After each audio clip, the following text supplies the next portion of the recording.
Patrick Clark. Hey, I'm Ryan Joseph. And today we are here to talk to you about the forthcoming book, Fiddle for Every Level. It's the word fiddle, the number 4, and the 2 words every level. So 3 words with a number.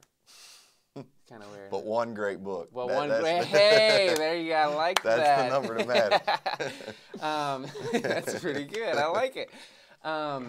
We're going to kind of talk a little bit today about what Fiddle for Every Level is. I actually was in the process of writing a book, a methods book, and a friend of mine named John Fulton came up to me and said, "Man, you have something with, several different levels in it." I was like, "Okay, I'll give it a shot." And it has turned into a year-long project, and we are closing in on the launch date, and we're so excited to do it. And I have so much going on that I've teamed up with Ryan here to kind of get things going so we can kind of both be involved and kind of spread the word. And I'm really happy with the book. Well, I'm a big believer in it, so I'm glad to be working with you. Oh, sweet. I'm really excited about that. Now, the book has 14 songs in it, which as far as books go, that's about standard. But what's really unique about it is there's 4 levels, hence the number 4 in the title. Levels 1 through 3 are of increasing difficulty. So level 1 with the first song, which is I called it boil. Some people call it bile, but boil them cabbage down, boil them cabbage down, whichever you want to call it. Has a level. Level 1 is basically for you Suzuki folks is the pre-twinkler level, maybe just a little bit more than pre-twinkle, but not much. Level 2 is straight up, twinkles, and level 3 is maybe early book 2, late book 1, and the 4th level is actually not level 4. It's called harmony, and that is actually really neat because it goes along with level 2.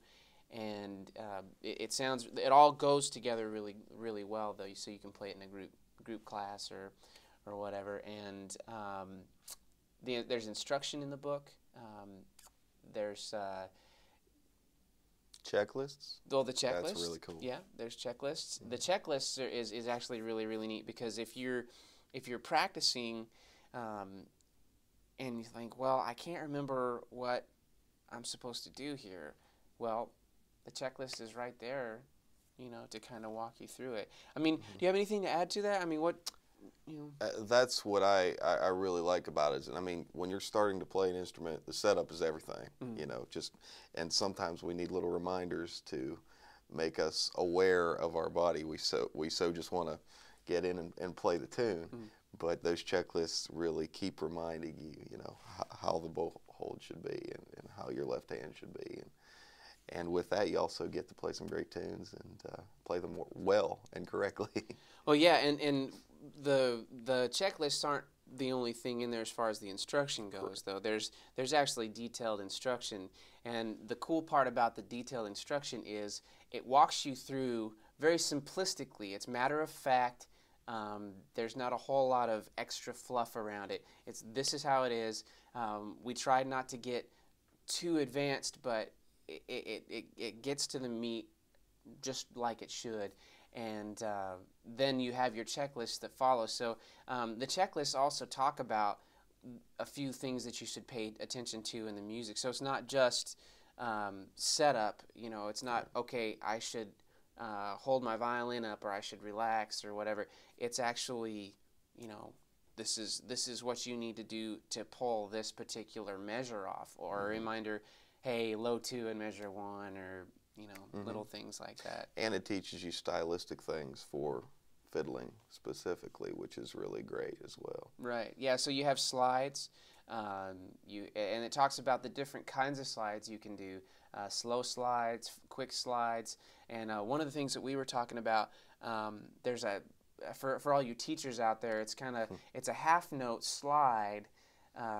So you actually hang on a little bit longer and then slide at the end of the note instead of like this long. It's not really that. It's you hang on to the note and then slide down. what else do we talk about in there? There's yeah, there's some bow speed things that we talk about. Oh, grace notes. There's some grace note, licks type things. There's chopping. We talk a little bit about chopping, and And not only do the levels progress with the individual songs, but as you go through the book, the actual tunes get a little bit more difficult as well as you go. Correct? Is that correct? Well, yeah. So that's the right way to say it for sure. So basically, we kind of talked about levels 1 through 3 being harder. So level 3 is harder than level 2, and level 2 is harder than level 1 in that particular song. But there's a natural technical progression. So if you just played level 1 all the way through the book, you would learn through that level. There's technique being added along in each level. So if you wanted to play on level 2 and stick to level 2, you can do that. Or if you're like, well, I'm ready for level 2 now, this level 1 stuff is really just easier, it's too easy for me, then hop up to level 2. And sometimes you might backtrack a song or two. There's some stuff that maybe you might have missed. But because the way it works, most of the level 1 stuff is identical to the level 2 stuff. Most of the time, level 2 has just a little bit more advanced bowings. Right. So. And the other thing that I love is you include the chords on the tune. Right. So, the level 3 is typically a really great, more technical version of it. But if students want to kind of start exploring improvisation and everything themselves, they also have the chords there that they can play too. Yeah, and that's actually a really neat thing too. So, like, if you one of the things we talk about briefly, it's not really a too involved discussion, but we talk about chops, which is a rhythmic way to play the fiddle, and it's a use. It's primarily at the frog, and it sounds just like a chop, chop, chop, chop, chop, and it's an accompanimental thing.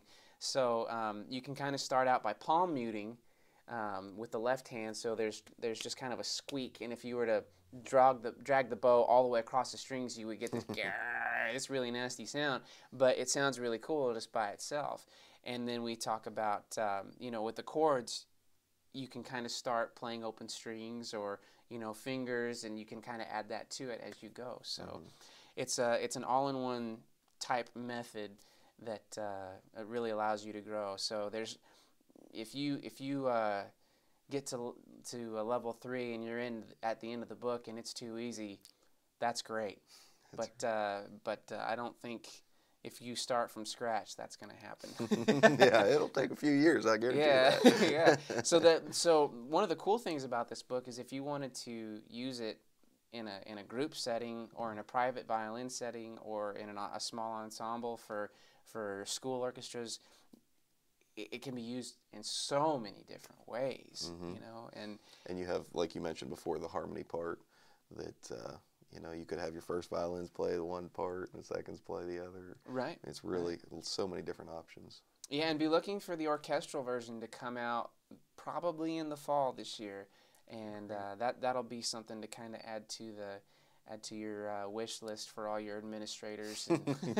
And the thing about the orchestral version is it won't have, in all of the other levels, it won't have that detailed instruction as much. It'll have some, but not as much, just because the sheer size of the book. We're looking around 80 pages of information in just book 1, or volume 1 of the fiddle version. And if we had 80-page books going around to all these kids, I think the price would just be astronomical. Right. So in order to get the point across, but make it affordable, we'll probably have to chop some of that stuff out. But look for that to be there soon. And again, it applies in the same way. So you can have cellists playing, and then you can have your whole orchestra in a jam session, which is really, really cool. Exactly. So. And there you have your teacher's supervision, so the teacher can correct little things that they see. The nice thing about the version that you have out right now is that you can take it, you know, yourself without a teacher if you want to. You know, having a teacher obviously is optimum, but if somebody can't afford lessons and just wants to start teaching themselves, it's very detailed, so they can do a good job of, you know, at least beginning the trek by themselves. Yeah, so you should be able to assess, you know, what you're doing wrong without having a private teacher. Of course, like he said, having a private teacher, there's nothing better. There's absolutely nothing better. And now you're doing some private lessons here, aren't you? I do. You know, are you doing the Skype lessons as well? I haven't gotten into that yet, but if there's somebody out there that wants them. Okay, so how would they go about getting a hold of you? You can go to my website, which is ryanjosephofficial.com, and there's some things on there about myself and my professional career right now, but definitely just shoot me an email through there. Awesome. We'll just got a new laptop and all right, can dive into something new. And if you want to get some more information about the book, go to there's a whole bunch of information here. So get your pen out and write it down, or if you're a computer geek or your phone or smartphones, I love them. Got an iPhone. The first one you can go to is learnfiddleonline.com, and you should see a little flashing or whatever sign right now on your screen with that URL, and you can go there. Eventually, Learn Fiddle Online is going to have videos you can subscribe. You can subscribe. You can subscribe to watch them, and learn the book. The book will be online as far as the lessons will be. And again, it's there for you folks that may not be able to afford the private lessons, but it's also there for those of you who are taking private lessons. It's there for you to kind of check back and double check yourself as you go along. So, but you can also go to fiddle4everylevel.com, and it will take you to the same place where you can order a copy of the book. Now, let's talk about real quick the pre-release site. The pre-release site is set up right now, and you can go there and order the book with free shipping, no shipping at all. And the digital download version is also available for $15. Now, it will never be discounted again, so you can buy the book for $20 with free shipping, or you can buy the digital download of the book for $15. Now, for those of you who might be a music dealer that are interested in carrying it, or a educator that is interested in the book, there is an educator's discount. There are some parameters around it, so if you just feel free to fill out the little form there, and either way I will send you some information about what all of that entails. And after April 1st, we go up to the retail price, which is $20 for the book, plus shipping, and $20 for the digital download. And that's the way it will always be. So, and Ryan's going to be out there doing some clinics and promoting it and using it in his private studio, and so you can take lessons from him on Skype. You can take lessons from me, and with what I've got going on, my time will be somewhat limited.